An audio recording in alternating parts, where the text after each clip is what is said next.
pendapat itu Gus kaitannya dengan statementnya Nusron Wahid yang katanya yang menyuruh kau tes DNA untuk kaum habaib itu katanya kaum homoni lupus katanya, dan statementnya Buya Yahya itu juga Gus katanya kurang ajar katanya yang nyuruh tes DNA sama para habaib itu Gus. Sekarang saya tanya yang sama yang bersangkutan dasarnya apa? Kalau seumpama itu kurang ajar, lebih kurang ajar mana?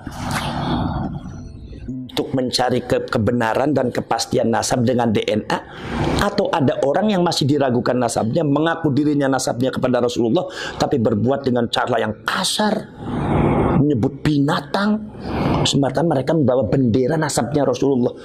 Menurut Anda lebih kurang ajar mana?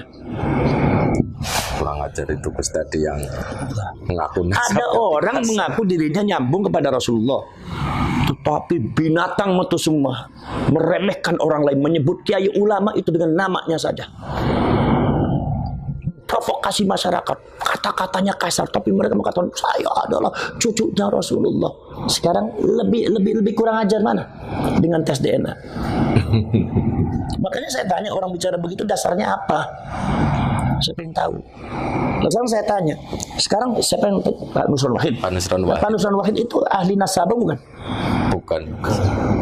Bukan ahli hadis, bukan ahli tafsir kan? Iya. Bukan faknya kan? Bukan. Masalah nasab begini. Lalu bicara itu untuk apa? Sekarang saya tanya, yang satu namanya Bu Yahya.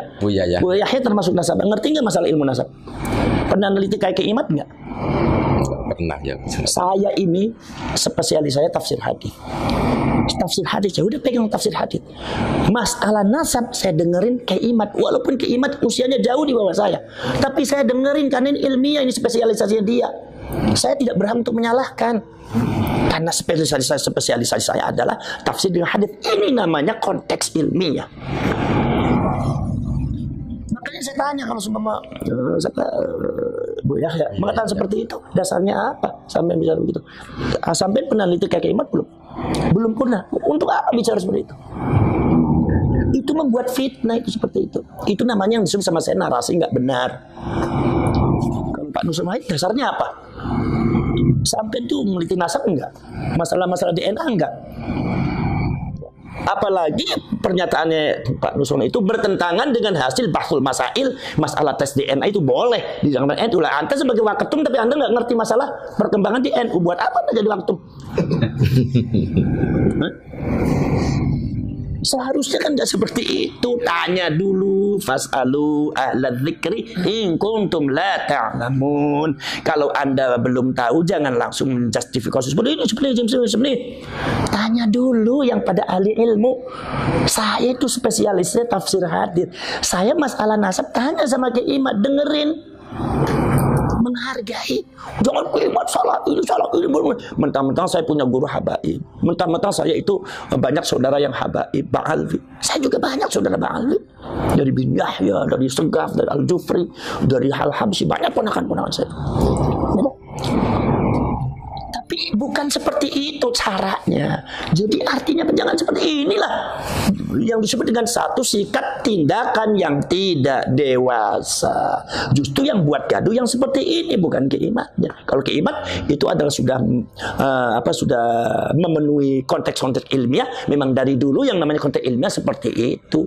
Anda jangan kaget kalau jadi, apalagi Anda mengatakan orang NU, lah kok kagetan? Kok jadi orang NU kok kagetan kan sih? Jadi orang NU jangan kagetan, biasa aja. Gus Dur nggak pernah kagetan. Biasa aja kata, orang kok kagetan, benar kata Gus Dur, nggak usah kaget. Jadi apa dasarnya? Yang masalah yang berkaitan dengan DNA itu di bahsul masail NU sudah ada. Dari dulu sudah ada. Saya juga ikut bahsul masail kok. Sering dengan masalah tes DNA. Yang disebut kalau bahasa kitab itu al-qiyafah. Orang namanya al-qafah. Qiyafah itu boleh, bukan wajib. Awal asal hukumnya boleh. Awas nih, boleh dulu nih, boleh. Ketika apa? Satu, ya, kalian di kitab Majmu' aja, Syarah Muhadzab. Ketika satu adalah adamul bayyinat li itsbatin nasab atau li ilhaqin nasab. tidak ada saksi, baik saksi ilmiah atau seumpama saksi orang atau saksi apalah yang menyebabkan bahwa itu ada ketetapan subutun nasab, tidak ada saksi, maka boleh dengan cara qiyafah, DNA. Kalau sekarang itu DNA. Satu. Nomor dua, ketika ta'arudul bayyinat, ada saksi-saksi tapi bertentangan. Yang satu mengatakan iya, yang satu mengatakan tidak, yang satu mengatakan batal, yang satu mengatakan tetap. Nah, ini boleh di situ pakai tes DNA. Itu asal hukumnya boleh. Tapi sekarang karena implikasi daripada pengakuan kaum Ba'alwi mengatakan dirinya sebagai cucunya Rasulullah, bahkan condong memonopoli, bahwa seolah-olah kalau dari golongan bukan dari golongan dia bukan cucunya Rasul, ya kan? Sehingga ada habaib yang kadang-kadang jahil mengatakan bahwasanya kalau nggak ada di catatan Rabithah Alawiyahnya berarti bukan Habib, berarti Habib palsu. Ini jahil nih. Ada seperti itu, ada, ya kan? Itu artinya apa? Artinya ada monopoli namanya. Berarti kan ada di kalangan mereka itu ada satu asumsi yang memonopoli bahwa seolah-olah keturunannya Rasulullah hanya dari golongan dia. Nah, ini jangan sampai terjadi seperti itu. Jangan sampai terjadi seperti itu. Maka di sini harus boleh kalau terjadi saksi-saksinya itu terjadi perbedaan pendapat. Boleh inda ta'arudul bayyinat, maka boleh qiyafah, boleh dengan cara tes DNA. Itu boleh.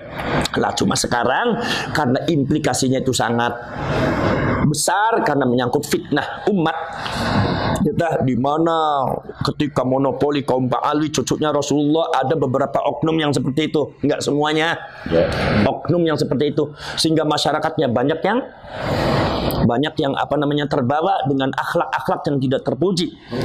Ya kita lihat aja ada beberapa kadang-kadang memanggil nama kiai, manggil nama Buya Said Agil, kadang-kadang cuma si Said. Kemudian Kiai Ma'ruf Amin dipanggilnya si Ma'ruf. Itu kan jelas ini adalah ajaran-ajaran mereka. Karena ada oknum Ba'alwi mengatakan bahwasannya kalau manggil dia, kalau manggil selain kita jangan panggil kehormatannya, panggilan kehormatannya, panggil namanya aja, kalau nggak namanya panggil si. Kita buat fitnah yang diterima oleh masyarakat. Ya Allah, ini termasuk dari oknum Ba'alwi itu.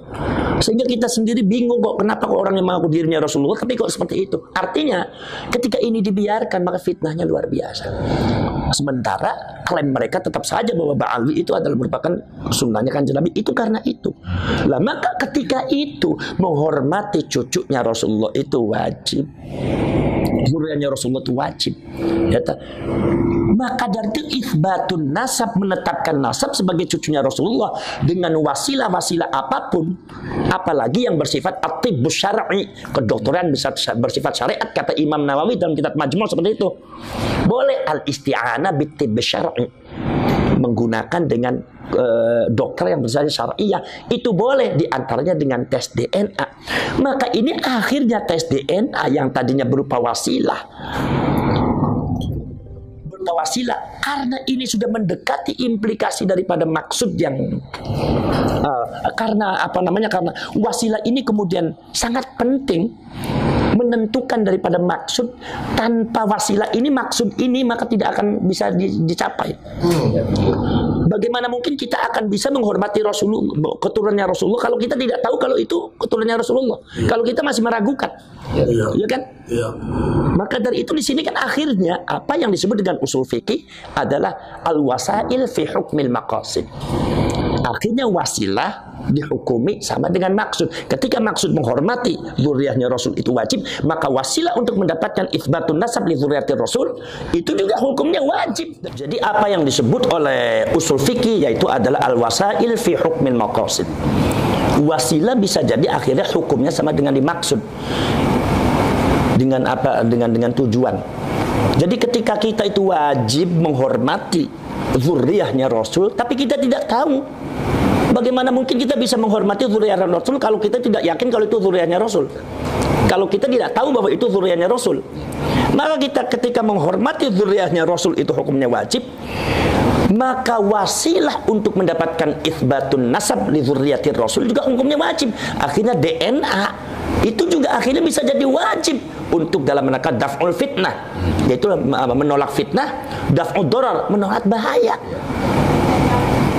Ini kenapa? Karena ini dalam satu bingkai, satu pembahasan sejak zaman dahulu itu sudah banyak syak, keraguan, dan asyakku yuzalu.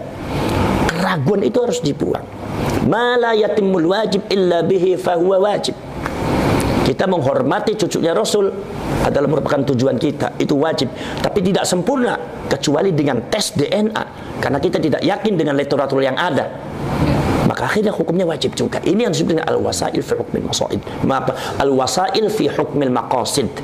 Ya ini jadi nggak ada dasarnya itu kalau Anda mengatakan itu nggak boleh, itu nakut-nakutin begitu, nggak boleh itu dalam ilmu. Itu nanti diketawakan sama kaum intelektual, diketawakan. Jadi orang banyak tertawa nanti. Memalukan. Jangan seperti itu. Jadi biarkan saja Kiaimat mengkaji ilmiahnya, dan itu perkembangannya terus dipantau saja. Nanti debat ilmiah bukan debat ilmiah, atau kalau semua tidak terjadi debat ilmiah seumpamanya tentang perkembangannya terus. Jangan buat narasi-narasi yang nggak benar, atau jangan hanya menghadang Kiaimat dengan podcastnya. Apalagi podcastnya itu ada yang cabutan di sini, ada yang disimpan, ada yang ditampil. Nah itu kan udah nggak fair, itu kayak begitu kan. Itu yang disebut provokasi. Walaupun nadanya tidak keras, tapi itu provokasi, itu maksudnya.